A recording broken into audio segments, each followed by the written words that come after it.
Alright, I think I'm live. Go ahead, probably go ahead and get rid of that, post it here.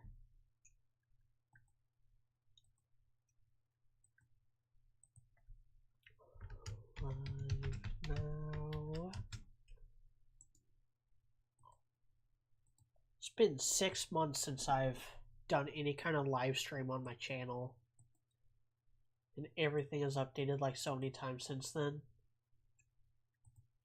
Probably go ahead and post it.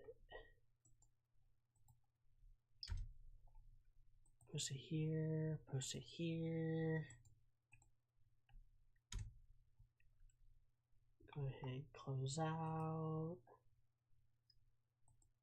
I'll go ahead and share it to here too.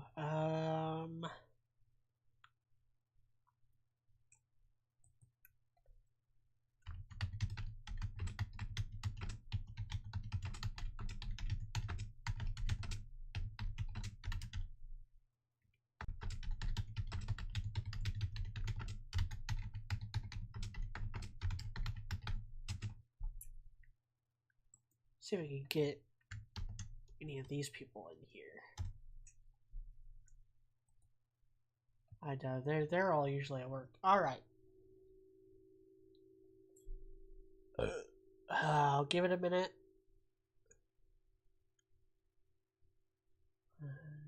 Go ahead and close out Twitter, close out email, close out that. Focus on, oh, I need to bring up my docs.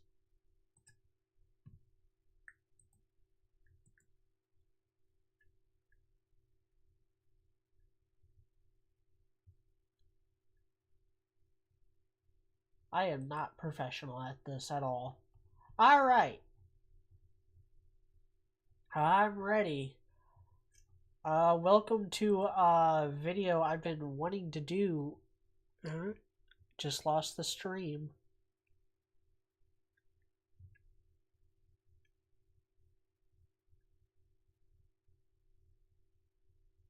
Alright, I lost the stream there for a second. We're back. I should close out of that. Limit the amount of tabs. Go ahead and close out of... Yeah, go ahead and close out of that. Close out of that. Oh, I had a bunch of tabs open.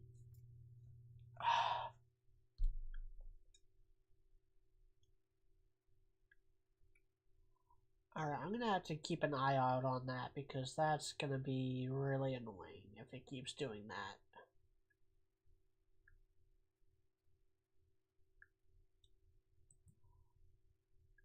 Alright, time for a video I've been wanting to do for a long time. Attack on Titan just ended. The anime just ended. The manga's been over for a hot minute though. And I have a lot of thoughts. Before I get into any of that though, gotta do some house cleaning because the house cleaning kind of wraps into why I'm doing this the way I'm doing it. This is a really busy month for me. I'm working on 2 books right now. Agents of Night Watch Book 3, which is the Grand Selection, and Book 4, which is the Golden Key. I'm working on both of those simultaneously. I'm working on the final draft for Book 3 and the first draft of Book 4 at the same time. And I'm also working on Quint Breakdown Part 14, which is the finale, the final Quint Breakdown video I'll be doing. That's going to be about 40 minutes long. And I have about 5-ish minutes done. So I'm, hard at work doing that, plus, my job and other obligations. And so if I wanted to do any kind of Attack on Titan video in a timely fashion, I had to do it all today. Because if I don't do it today, it ain't happening for months. Let me know if it's lagging or anything on your. I mean, it shouldn't be lagging. It's just an image that I made for the thumbnail. That I'm not trying to do anything fancy here. Uh,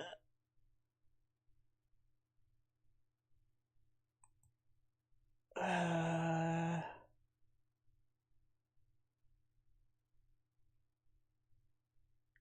just saying that I'm dropping frames like crazy though.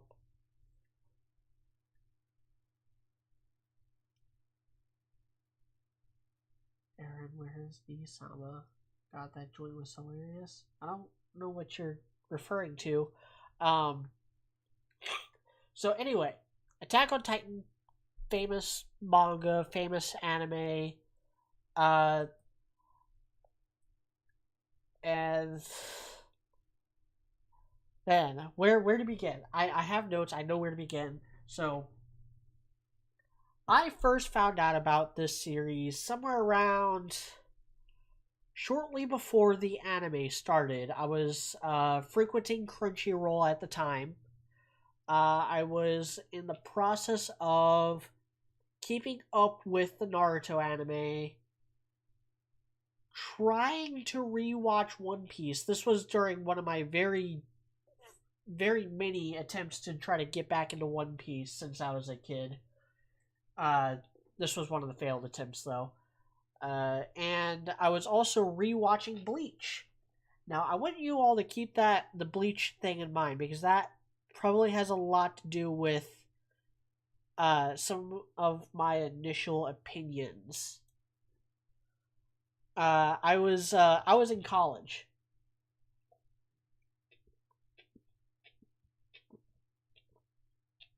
Divino says he was in middle school at the time. I was in college already. And I had only seen ads for Attack on Titan on Crunchyroll, and I didn't think much of it. And I never liked the marketing technique of just using very empty platitudes. It's one of the reasons why I don't do a lot of review type videos and why I feel the need to talk about spoilers when I do videos because just there's only so many synonyms for good that you can use in a video. There's only so many synonyms for bad or mediocre or anything. You have to get into more detail if you want to actually say something meaningful. Uh,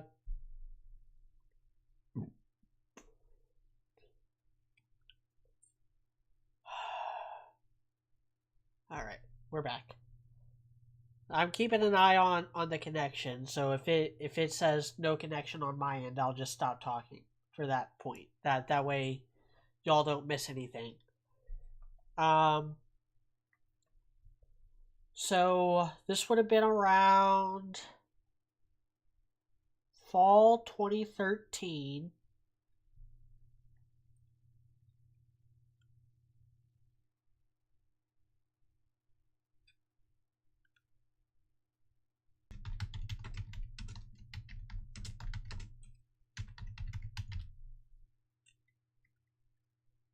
I might have to just call it quits. God dang it. What is going on with my internet? You know what? I wonder if. Hold on. I'll be right back.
Alright.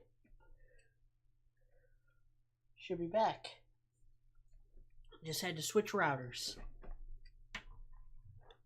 Can you all hear me again?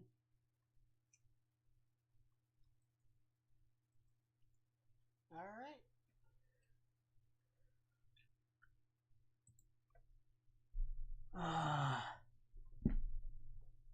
Just sorry, I'm using my phone for part of this, and it's plugged in, so I have to keep like getting up and down and up and down. All right. So rewind. 2013. I'm in college. Attack on Titan has been out for a bit. I think it started in 2012. It's on Netflix at this point. In 2013. And me and a bunch of my friends, we binge watched the entire first season over the course of a weekend. All like 26 episodes or whatever it was. So, I'll get on my thoughts season to season because my thoughts I think each season is close to the same quality wise, but it definitely changed with each kind of core. Like my overall opinion, how I think it all fit together. So skip that for now. We'll circle back around to season 1, and I'll do like kind of a plot by plot, breakdown of what I think is some of the plot points and twists and character arcs and stuff. But suffice to say, I did not care for it. I did not like Attack on Titan season 1 very much at all. I thought it was generic. I thought it was predictable. I thought it reminded me a lot of Walking Dead. How Walking Dead was like a zombie show where the zombies were only a threat because people were dumb and just everyone, like nobody acted with any kind of intelligence or self-preservation instinct, which I have a hard time getting into.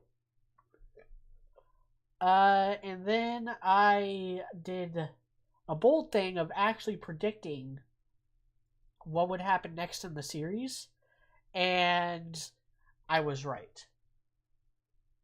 And I was even predicting stuff that hadn't been revealed in the manga yet. Like, I predicted what was in Aaron's basement from, like, episode 2. I saw episode 2, and I predicted the entire next 2.5 seasons. Three and a half seasons. Because this was very early on in season 1. Part of that's because I was watching Bleach at the exact same time, and Bleach has very similar plot twists, as does the M. Night Shyamalan movie The Village. But we'll get more on that when we get to season 3. So, I pretty much ignored Attack on Titan after that, which was really easy because the anime wasn't coming out for a long time. There was that gap where they didn't have enough manga material to make a season 2 when season 1 ended, so they waited, and then production stuff happened. There's plenty of other videos you can get the rundown on that stuff. You're here for my opinion.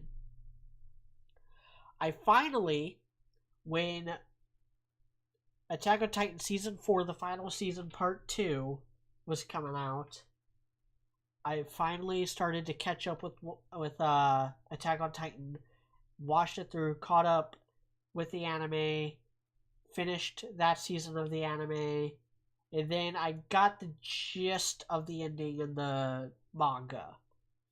So heading into this final hour and a half long movie special thing,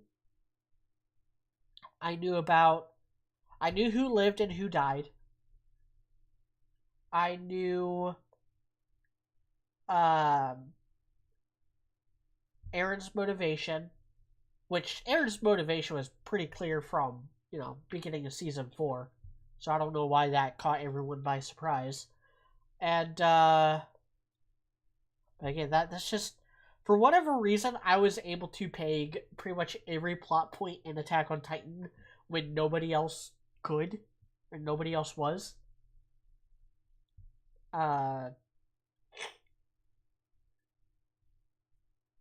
And so,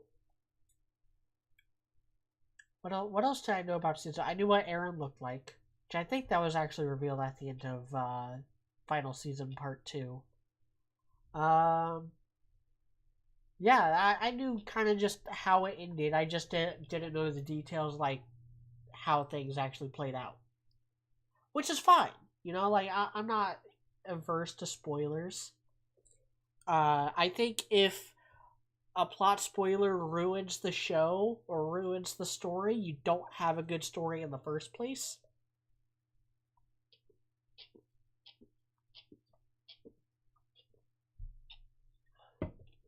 Gaming Chic 2 said everyone talked bad about the ending of the manga, but personally I liked it. I'll get more into detail, but suffice to say, I thought it was alright.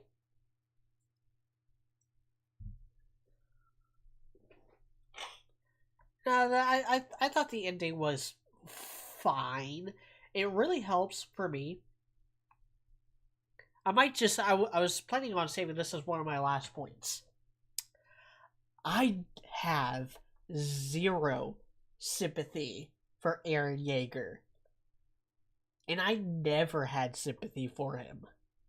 Eren Yeager was a big part of the reason why I didn't watch season 2 as it was coming out, or season 3, or the first part of season 4. I do not like Eren Yeager. I do not like him as a lead. I do not like him as a supporting character, like he was in the first half of season 3. I think he got what he deserved. He got better than what he deserved. He's like Sasuke without any of the repentance that Sasuke had at the end of Naruto Shippuden. Like he's like Sasuke if Sasuke was like 5 Kage Summit era Sasuke for the entire series. That's Eren.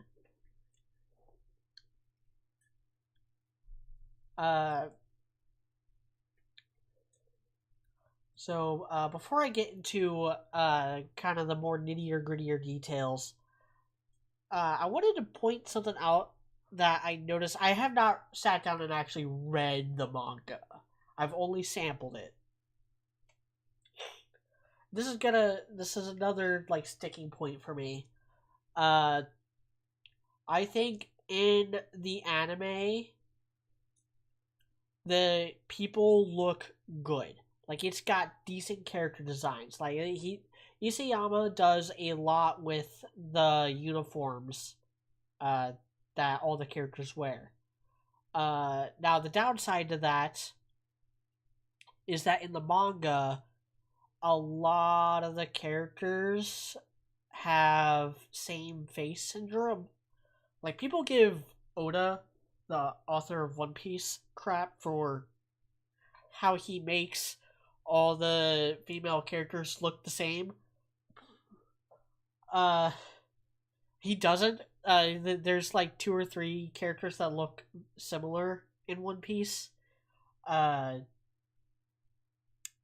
Isayama has several characters who all look kind of the same, and then goes so far as to make an actual plot line out of how similar they look. I'm of course talking about the Armin Historia swap, where like Armin, Historia, and the one blonde chick that works with Zeke, Yelena, I think is her name. They all look the same. Like in the manga, just looking at images of them, I cannot tell them apart. Like I remember when the infamous scene with Armin and what's her face came out. The thing that's in season 4, final season, part 1, towards the end. I didn't know who was looking at who because they both looked like Armin. And that's a hurdle I've noticed a lot with black and white manga, because so much of what a lot of anime and a lot of just Japanese art going all the way back, 1,000 years, it's very colorful, very vibrant. So when you take that away, a lot of artists just don't know how to draw distinct faces. And I've noticed that a lot. I've noticed that a big time with Land of the Lustrous, which I think is the worst offender of this. In Land of the Lustrous, every single character looks exactly the same. They all have the same outfits, they all have the same builds, they're all around the same height, they all have the same faces. The only difference is their hairstyle, which in a background shot or when they're not front and center, you can't tell. I had to drop Land of the Lustrous. Like, I straight up stopped reading that manga because I couldn't follow the story, because I couldn't tell who I was even looking at. One Piece does this a little bit too. There's one part in Wano where you had Robin and Hiyori who kind of have the same face, and I couldn't really follow what was going on with those couple of chapters. Or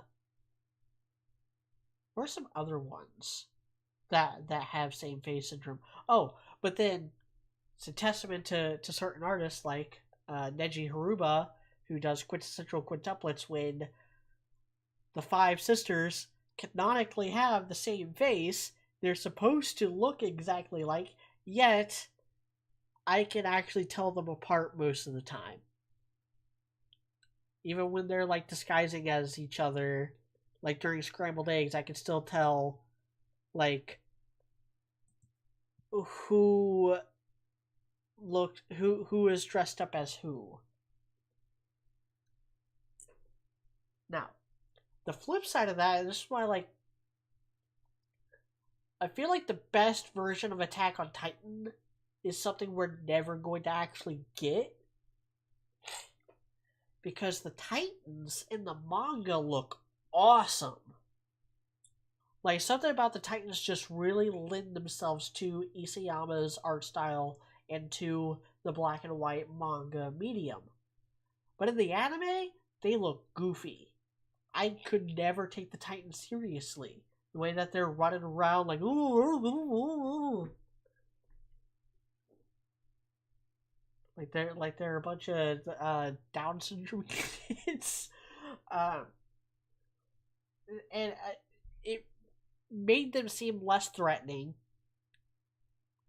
And you can ameliorate that by making them threatening, by making them, really strong or really dangerous.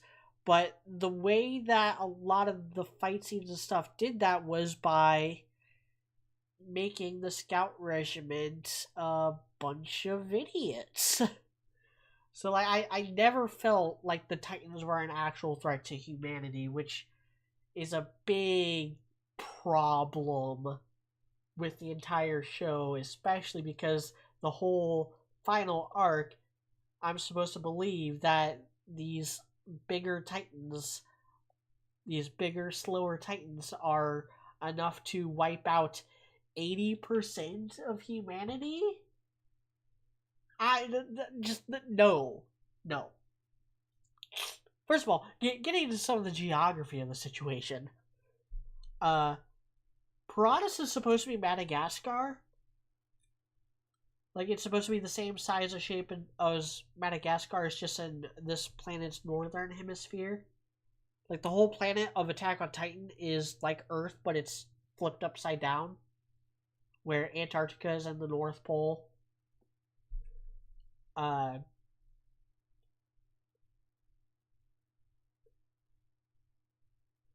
So you have 3 walls made entirely of these Colossal Titans.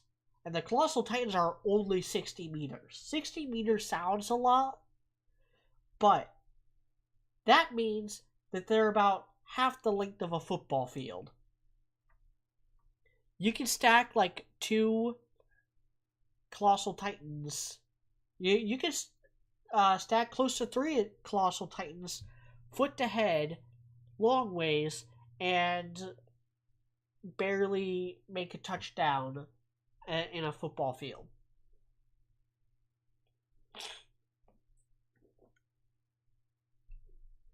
Like 60 meters is not a lot, and this show plays a lot with perspective. I actually like it. I actually like it when shows do this, where they really just go full into the artistic side of things instead of like trying to get the details right and get the scaling right and stuff. Like there's moments where you see like the walls and they're just towering over these buildings. They're just massive. But then when you think about it, like, hold on, wait a minute. These walls are canonically 50 meters tall, which means that these houses are like 3 feet tall. If the houses are looking that small next to the 50 meters wall, then these houses are like 3 feet tall. They're doll houses. Which is another reason why the power scaling is fake. Power scaling is BS. Because you'll have people like legitimately try to measure the pixels in order to come up with their criteria for their death battles and stuff. When like Isayama cares so little about that stuff that he doesn't even get the scaling of the houses next to the walls right.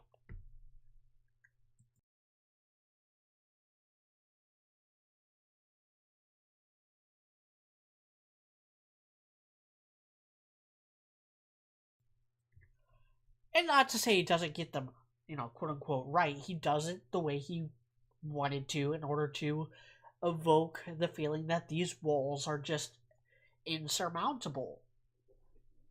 Which plays in with the themes of freedom and yada yada yada. I hope you've all seen Attack on Titan if you're here. Because I'm spoiling everything.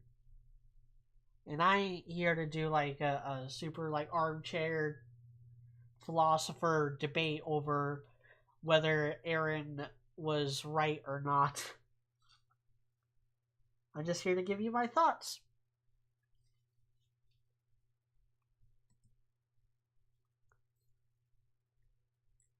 So let's get into some of the story details. So we start off, and I'm gonna kind of chunk it out the same way that like the openings are chunked out, because that just it makes sense to me. I don't know why it makes it like each core has a really good cutoff point, except for season 4 part 2.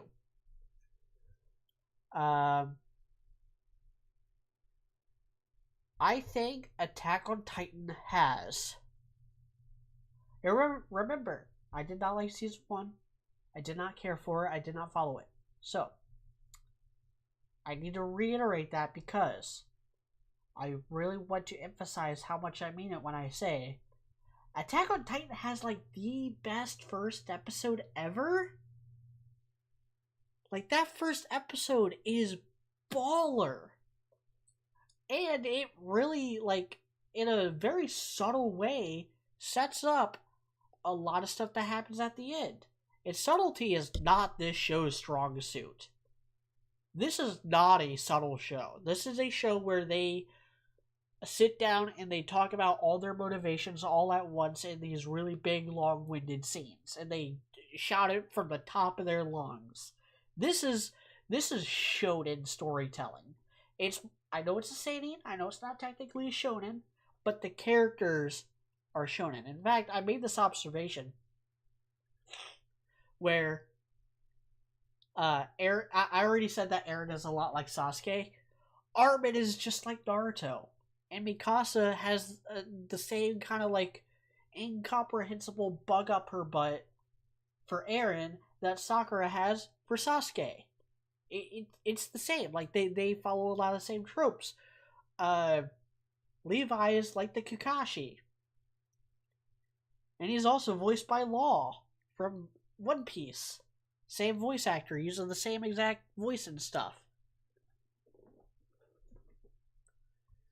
Sorry, gotta blow my nose.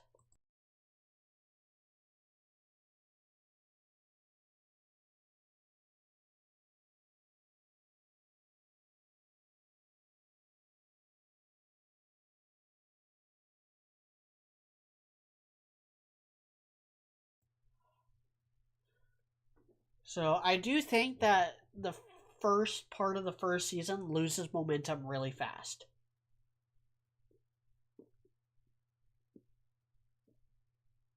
And I think it's because it montages through a lot of their training and it tries to like kind of cut back and forth between them as scouts and them in training. It started getting a lot harder to follow. They just name drop it and expositioned up all these characters except the one that they call Freckles in season 1, Ymir. Uh, they don't even reveal her name until season 2 because it's tipping their hat too much. Like, oh, hey, this character has the name of literally one of the most famous giants in all of mythology. I wonder where the Titans come from. We'll get to that. And then like halfway through that part, you find out that Acran is a Titan, which is a plot twist straight out of Bleach. Like, oh, we're facing the Soul Reapers now. Turns out you had Soul Reaper powers with you all along. Oh, now we're fighting the Hollows. Guess you gotta learn how to control the Hollow powers that you've also had all along. Oh, 1,000-year blood war. Now it's all about the Quincy's. Well, good thing your Quincy powers decided now to awaken that you've had all along. I know it's not the same with Attack on Titan, but that was my thought process when I was first watching the season 10 years ago.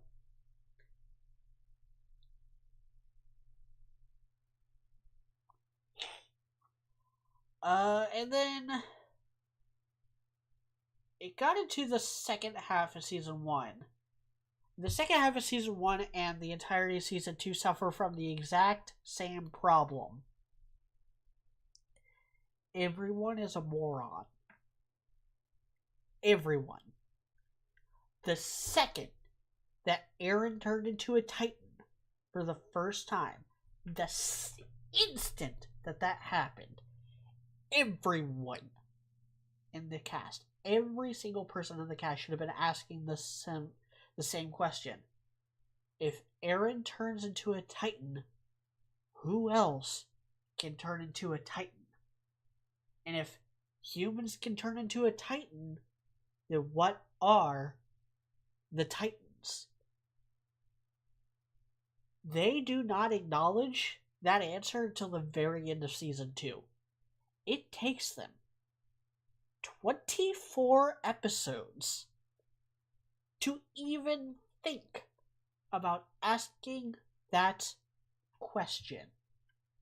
It was maddening. I felt like I was going insane watching season 2 because of that. And I felt like I was going insane watching the first half of season 1. Or the second half of season 1. Because, like, the Acran Attack Titan reveal happens in, like, episode 6. There's 18 more episodes after that. Plus 12 for season 2. Like, I don't get why people defend this aspect of the show. The fact that every single person in the cast is working at that level of cognition made it a lot harder for me to care when shit started going down. Hey, it's AS Bruder! Welcome! I'm just kind of ranting about how everyone in Attack on Titan Season 2 is a moron. And how it's the worst part of the entire show. And it is. Like, Season 2 is the low point. Because there's no more excuse. Like, Season 1 is like, okay, Acran can turn into a Titan, but can he control it? Is it something that he's been possessed with? Is it technology or drugs or magic? Or was he infected? Is it because he got eaten by a Titan? Kinda.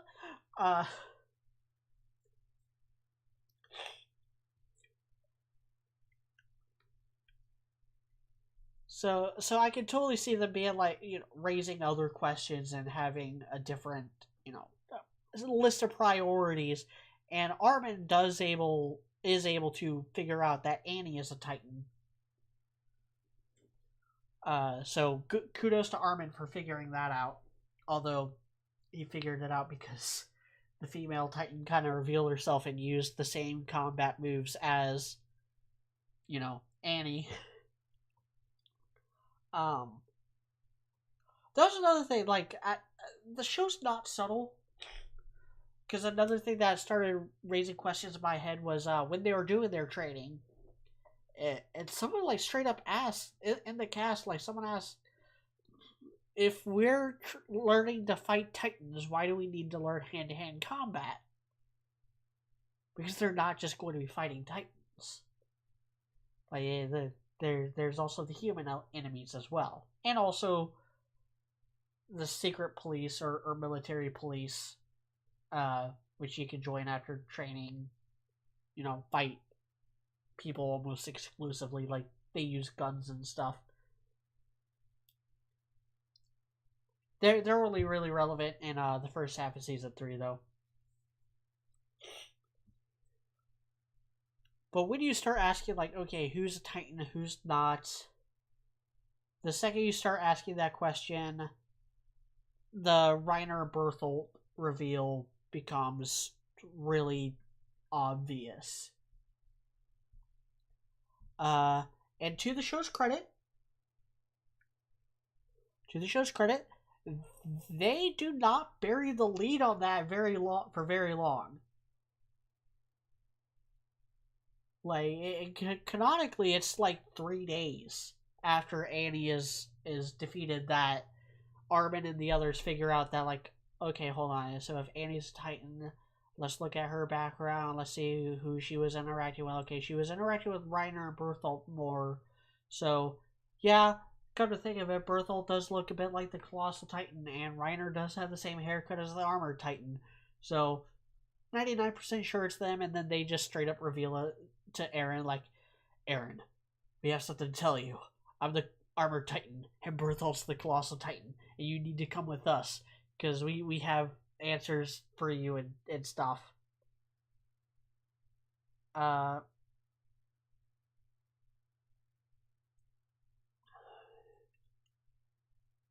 Asperger said, I watched all of Attack on Titan in 2 weeks this past summer when I first got into anime. Since I crammed it all in, I forgot many of the details.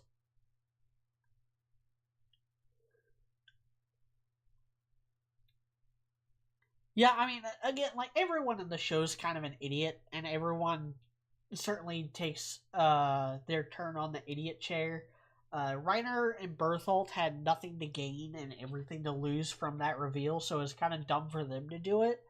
But at the same time, Eren had already figured it out before then, so it's like, it's whatever. He was about to oust them anyway. Yeah. It's not my favorite moment in the series, and it is in season 2, which is, again, like, the weakest season. Then of course they reveal Ymir's name, and then it's like, oh, shocker, she's a Titan too. Ooh, who could have guessed? Who could have guessed that a person named after the King of the Frost Giants was gonna be a Titan?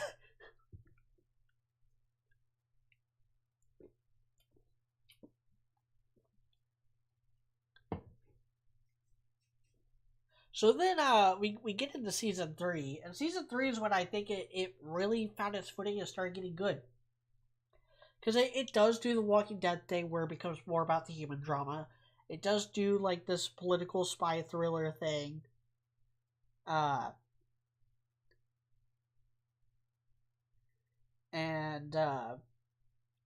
for some reason it worked.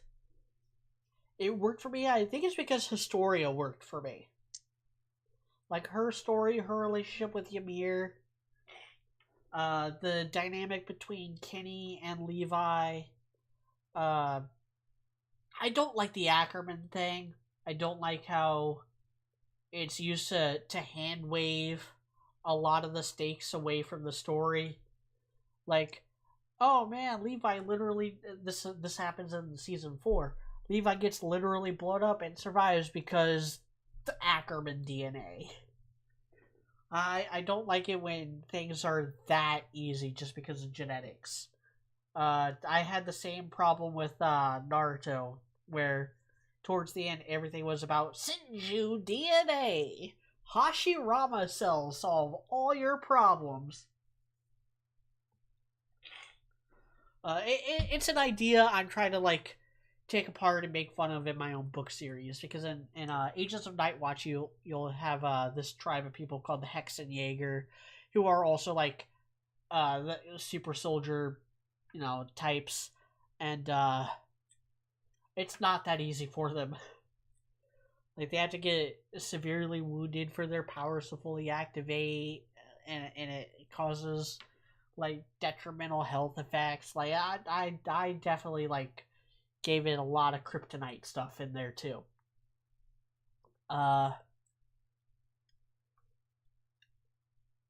So then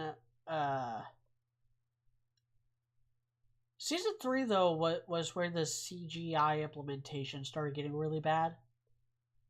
Like the Rod Weiss Colossal Titan was really bad looking. Probably definitely worst looking Titan in the entire series.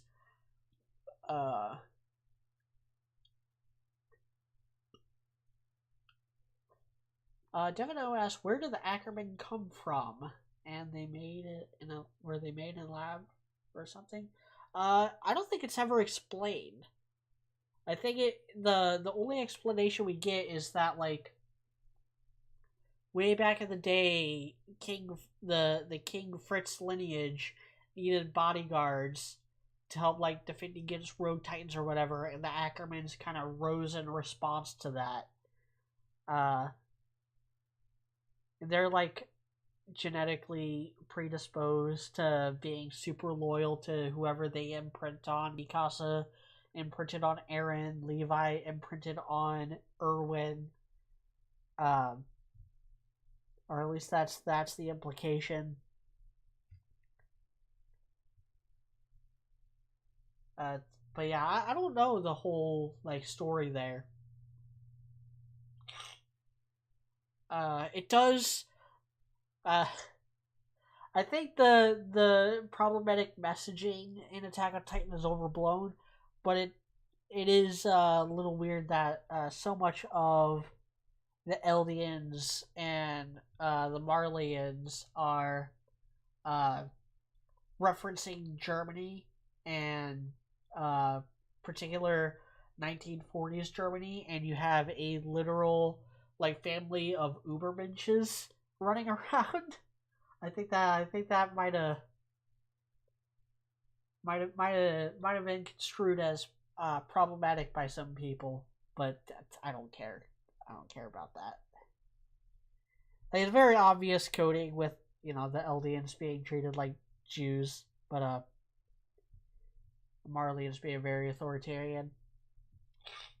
And having seen the ending now, I think it actually plays really well, like, this year, more so than the last few years, because, like, yeah, the Eldians and stuff have been subjugated and oppressed for years and years, but that doesn't give them the right to become fascist dictators in their own right.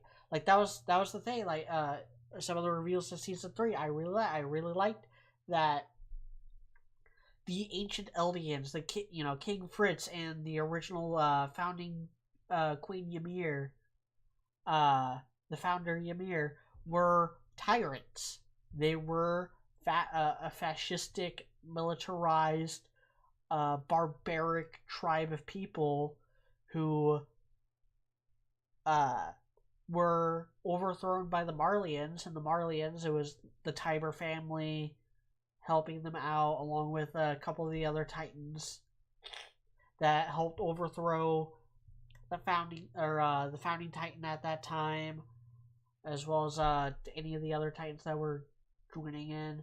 Like, there's 9 Titans. And I think it says that like 7 of them rebelled against the founder, which means that one of them stayed with the founder, and I I don't know which one it would have been. I don't think it's ever explained. But then, of course, as soon as the Marleyans took over and took power, they became dictators too, and they started holocausting the Eldians, and that's what caused this specific plot to happen. Is they're trying to, like, Marley's basically trying to take over the world.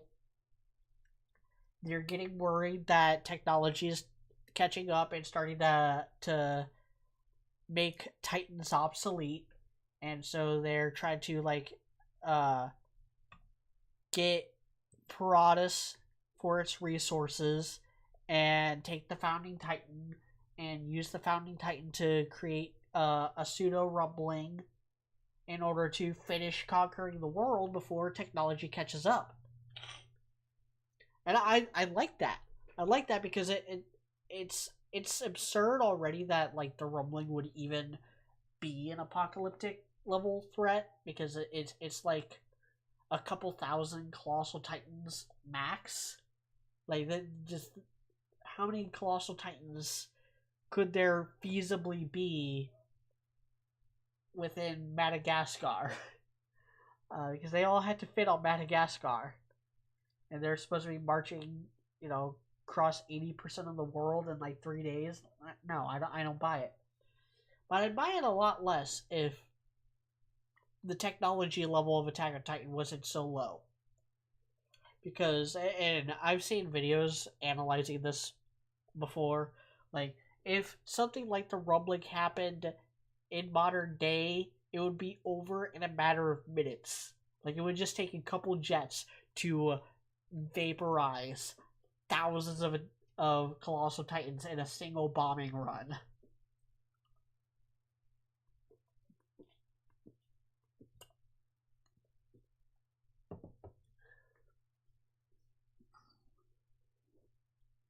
So, then we get the second half of season 3 is taking back the wall and getting to Aaron's basement and figuring out all the plot twists.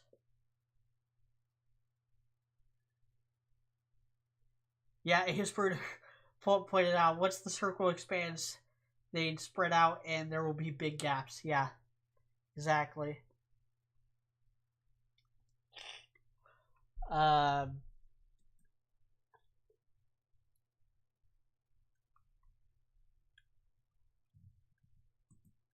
So yeah, the big plot twist, of course, is ripped straight from M. Night Shyamalan's The Village, where, it turns out that we're not in, like, late 19th century. We're in early 20th century. There's, like, automobiles and, like, automatic weapons and zeppelins, because zeppelins are just narrative shorthand for steampunk future, I guess.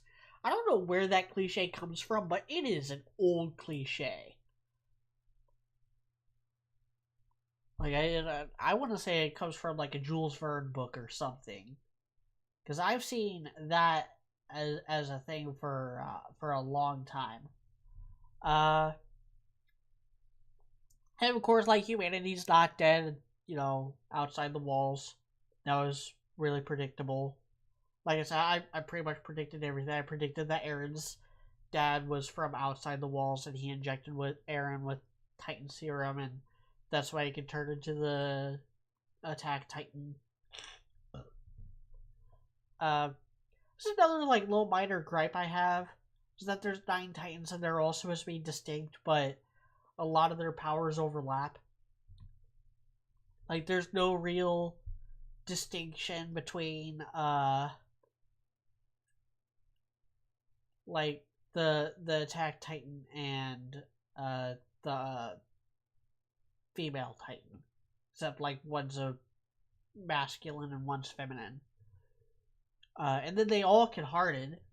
I guess the only distinct thing about the Armored Titan is that he's armored all the time. But that leads into another issue. Kind of skipping ahead here, or skipping back.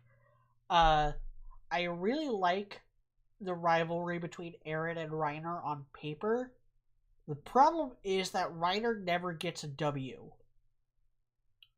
Like, in their first real fight in Season 2, Riner gets his ass beat.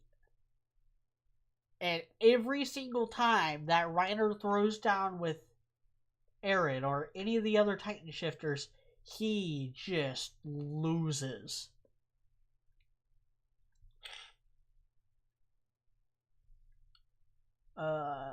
Harry the Human's substitute Arankar. Substitute Arankar. That's hilarious. Acran did nothing wrong. Oh, he did everything wrong. But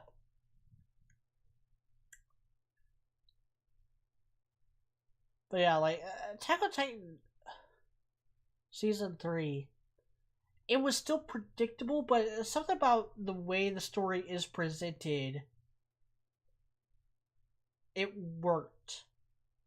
Like, it worked a lot better than the prior seasons did. I don't know, like, what exactly it did different, or if it did anything different. It could be a One Piece situation where, like, the emotional weight just keeps compounding, so it gets, like, better and better as time goes on, just because all the bad stuff from the prior seasons kind of get retconned into being good because of how they contributed to the plot and the pacing.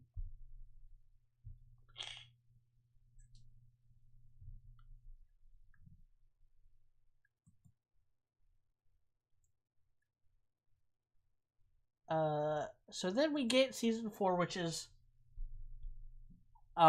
Switch Studios. They switched the way that they made the Titans, I think, for the worse. I think that hot take. I think anime studios should just stop trying to use CGI. I have not seen a single example where it actually looked good. People have tried to gaslight me into thinking that Trigun Stampede looks good, or that Chainsaw Man looks good all the time. A lot of it does look good for Chainsaw Man, but a lot of it doesn't. I've had people gaslight me into thinking that, like, there's nothing wrong with the way that the CGI Titans in Attack on Titan look. I've had people try to gaslight me into thinking that, what's the other Studio Orange show? There's Land of the Lustrous. What's the furry one?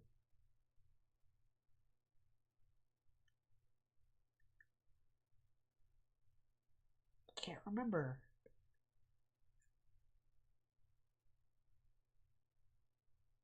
Anyway, I don't think that show looked good either. And I think Trigun Stampede Beastars. Thank you, Devin. Yeah, I don't think Beastars looks good, and I think Trigun Stampede looks like ass. I think this is a rant I've wanted to do for a long time, and I'll do it at some point. I want to try to, like, sit through the entire show first, though, because I have not been able to stand more than 2 minutes of Trigun Stampede. I think it looks that bad.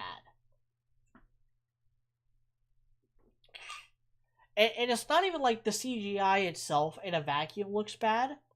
It's that it is so poorly optimized, so poorly comped in to the background, to the 2D art assets and stuff, that it ends up just standing out and looking like it creates a disconnect that shouldn't be there.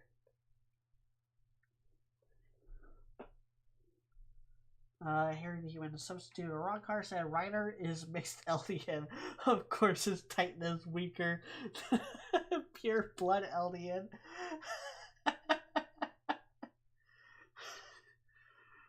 You know what?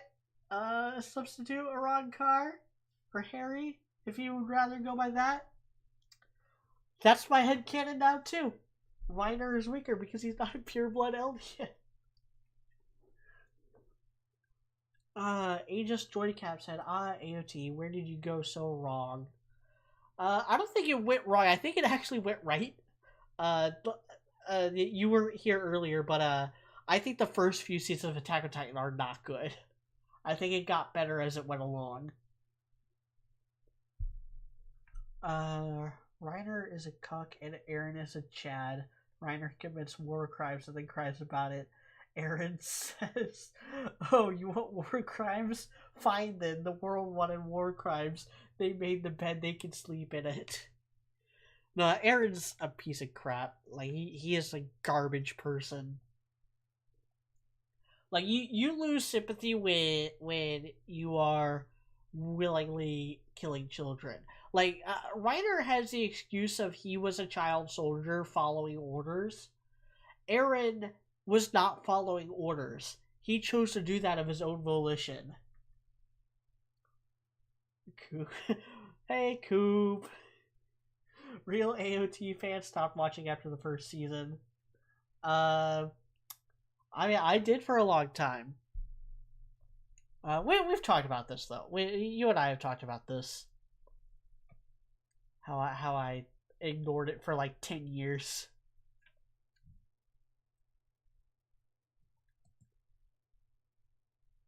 Yeah, the first half of season 4 was very ambitious because it switched up the cast on us. It introduced Gabby and Falco and their whole little platoon, and Reiner as like the good guy. And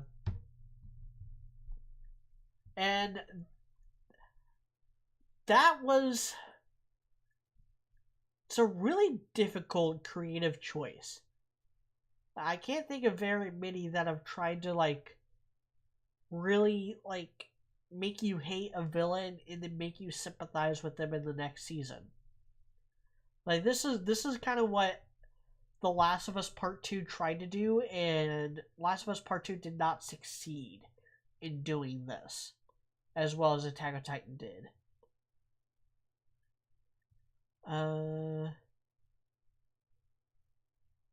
Yes, Birder said I like Reiner. He's one of my favorite characters. He ended up being one of my favorite characters by the end as well.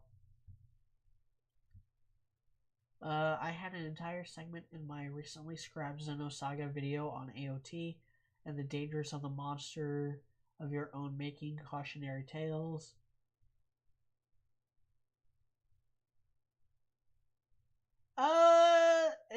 If it's not too much of a hassle to send it to me, I might check it out. No promises though. Like I said at the start of the stream, I'm a very busy person these days.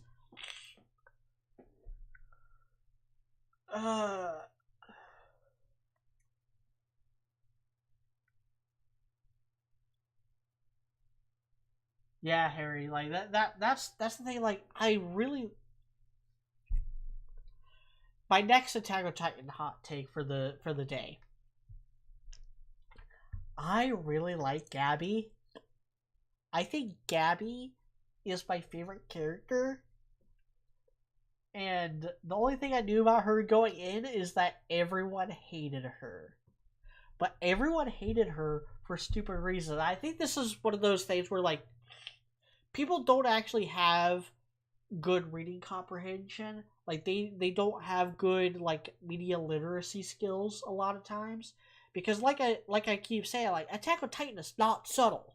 It beats you over the head with this. So there's no excuse for people hating on Gabby for defending her home. Like, Eren launched a terrorist attack on her home that got her friends trampled and killed, put her loved ones in danger, and because she's a child soldier, again, like, she did not choose to learn how to use a gun. She had all that stuff forced upon her. She gets on that ship and opens fire. It just so happens to hit Sasha, a favorite character that I did not care much for, because she's part of the peanut gallery that are just really dumb in season 2, so I stopped caring about them.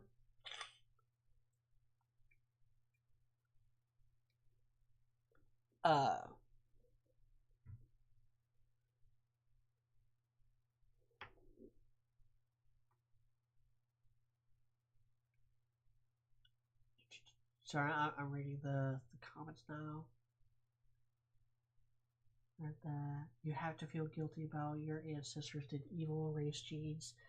Yeah, that whole aspect, like, it's a theme I don't agree with, and neither does the show. Like, the show makes it a point, like, with Gabby saying, like, there are no devils on Paratus.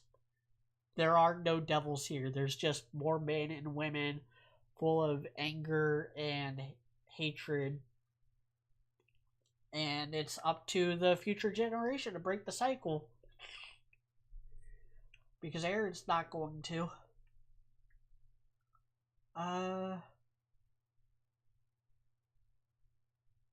So, the first half of season 4 focuses a lot on Gabby and Falco and doing their storyline.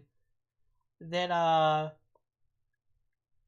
second half of season 4 is, like, setting up the rumbling, and Aaron and Zeke trying to, like, touch each other, to pause, to get the rumbling started. And then we get, like, a little bit of the rumbling having started and trying to get to the port and dealing with Flock, who wears out his welcome big time. And then yeah, like, the final battle is just kind of, like, dealing with Aaron, figuring out why he was really doing the things he was doing, and wrapping things up.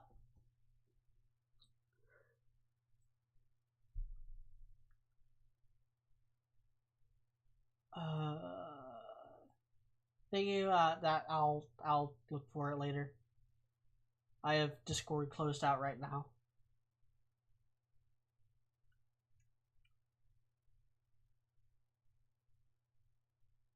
You destroyed Cam. I understand Aaron, but I would never justify it. It's just the fact that people just as bad as they get off scot-free, like Yelena. So this is a philosophical thing where, now, like, technically speaking, for those of the Christian faith, there is no such thing as unrepentable sin. The problem is that Aaron never tried to repent. He never tried to look for a better solution. He kissed the hand, he saw the future, and then caused it. Like, he didn't even try to resist or fight it at all. And I don't like that kind of fatalistic, weak-minded, spineless thinking. Aaron is a spineless coward at the end. Like, he is a slave to this vision he had. He's just playing it out exactly as he saw it, and he loses all agency. Like, oh, that's just the plot now. And that's really heavy-handed. I don't mind when fate plays a part in shows, but you gotta try harder than Attack on Titan does for me to get on board with it. Like, One Piece is an example of a show that is all about fate. Like, Luffy is fated to be the Pirate King, but he doesn't know that, and neither does any of the characters, really. We know that because it's a story, and the story is about how he becomes Pirate King.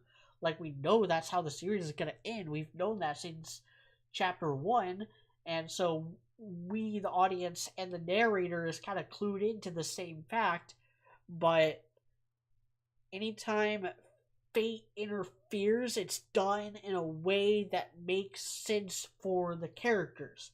Like, it makes sense for Dragon to be hanging out in East Blue when Luffy is 17 and heading out to sea. It makes sense that Luffy would be at Longtown and that's where Dragon would happen to be, because it's in Luffy's nature to want to see the final resting place of the Pirate King. Dragon would know that Longtown is a popular destination for those heading into the Grand Line. He's probably there waiting for Luffy to see him off. And then when Luffy got caught by Buggy and was about to get his head cut off, then Dragon intervened because Luffy's his son. Like, it all makes sense. Like, it's fate and it, to the people around at that time, like Smoker, and we find out later that Bartolomeo was there. Like, it to them it's like, oh my god, it's a sign from God that Luffy is meant to head into the Grand Line and do great things. But it's really just Dragon looking out for Luffy. Like, it's done in a way that makes sense, and it continues to do that. Like, Luffy is just stronger. Like, I'm not gonna get into any One Piece spoilers. I wanted to just kind of parallel, like, how fate is better implemented in One Piece than it is in Attack on Titan. Attack on Titan takes very much the lazy, fixed timeline, no deviation route.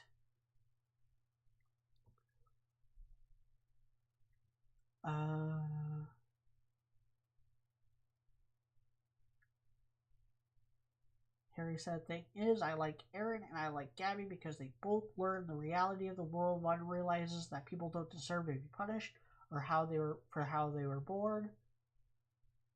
Yeah. Aegis Joycap said, "For a series about plot twist, the rumbling was probably the least surprising part of the series." I mean, they built up to it for a whole season. Like, it wasn't a plot twist that the rumbling was happening. It was like just there.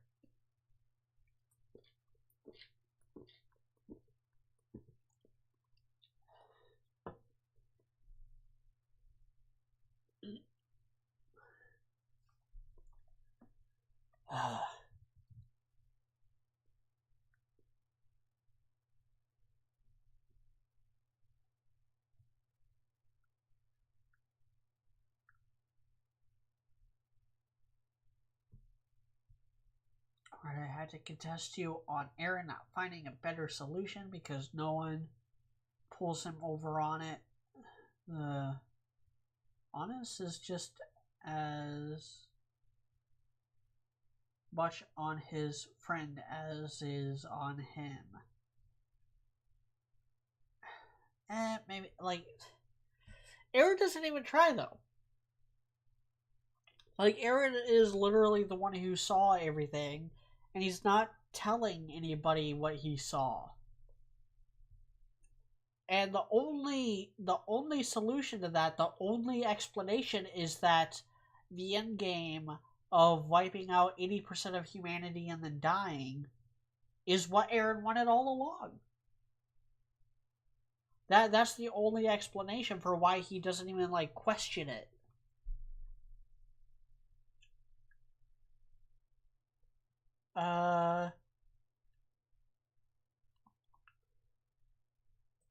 So I kind of said what I wanted to say about Aaron. I shouldn't have to argue about how genocide is wrong and how wiping out 80% of humanity is not a solution, especially with the way he did it would cause, like, a massive ecological just disaster because he's also destroying all the farmland, all the animals, all of everything. So, to make it harder to rebuild.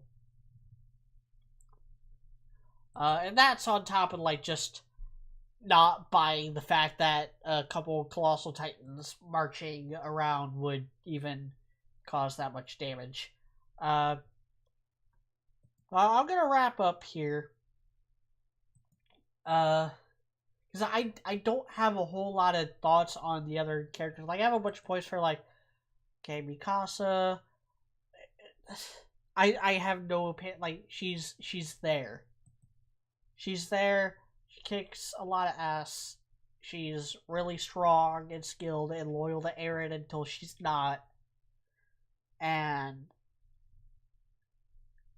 like, she serves the plot. And this is a very plot centric story, which is why I don't have as much I can sink my teeth into with it. Obviously enough to fill out close to an hour, more like 40 minutes because of all the technical difficulties I had at first. But Actually, still probably closer to an hour because I started to get everything set up and stuff around around noon. So yeah, it's probably been a solid hour of me talking about it.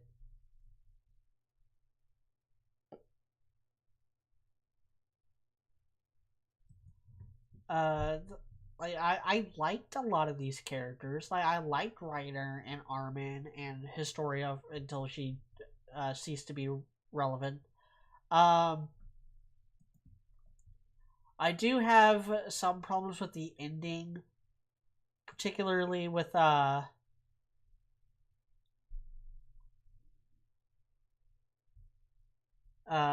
with Armin and Annie. Like I like Annie at the end. Like I like her motivation and stuff for helping out.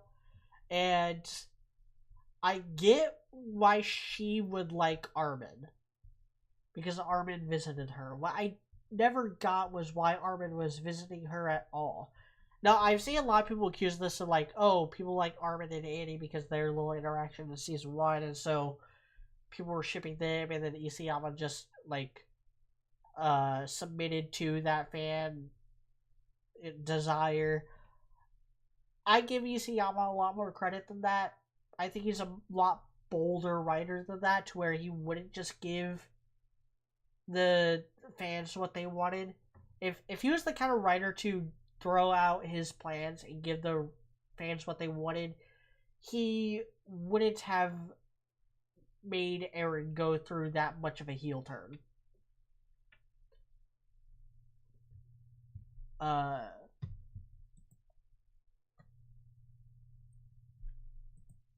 but yeah, Connie.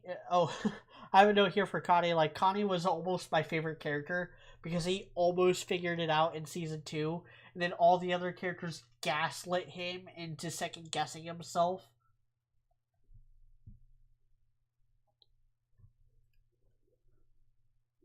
Like that season two is just so frustrating. Overall, final verdict. Uh,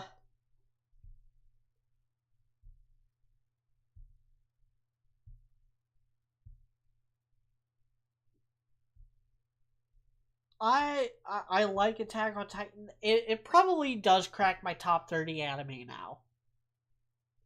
Like I did that list a while ago. There's a lot I would change now, and Attack on Titan being on the list is definitely some.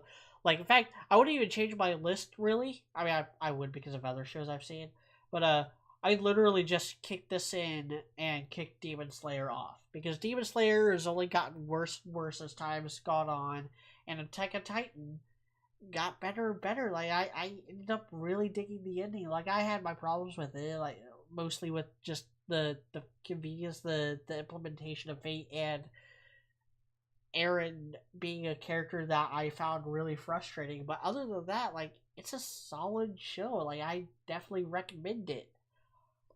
But anyway, I'm gonna uh call it a day. Thank you all for joining me. I will read these last few. Sadly, that's kind of our whole character. Eren and Strong, yeah. Harry said, I study politics for fun, so when I say Eren did nothing wrong, when someone cheats and uses war crimes, you can do the same or lose. Eren refused to lose and let all his people be killed. Again, there's better ways. Like I get the preemptive strike on Marley. Like that's on the timer guy. Like he was about to declare war. He was about to unite the entire world against Paratus on false pretenses, and so Eren took him out.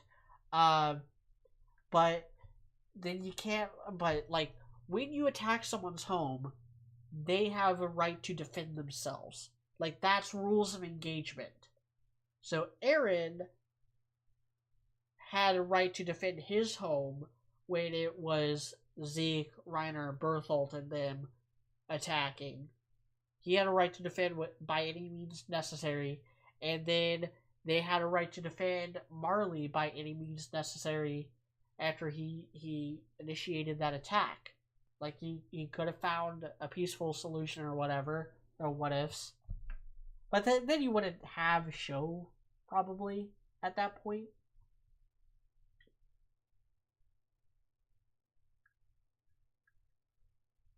Uh,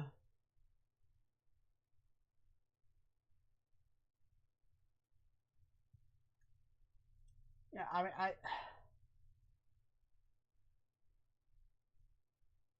there's a lot of propaganda in Marley. Like, they definitely need to be taken down. But again, like, there's other ways. In fact, Armin proposes the limited rumbling. Use the rumbling, take down all the Navy fortresses, take down Marley, and then call it a day. Because, like, so many of the other kingdoms, they don't even know what Paratus is.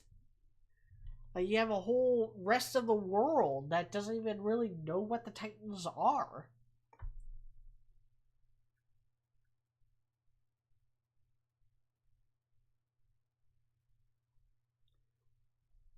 Yeah, it's just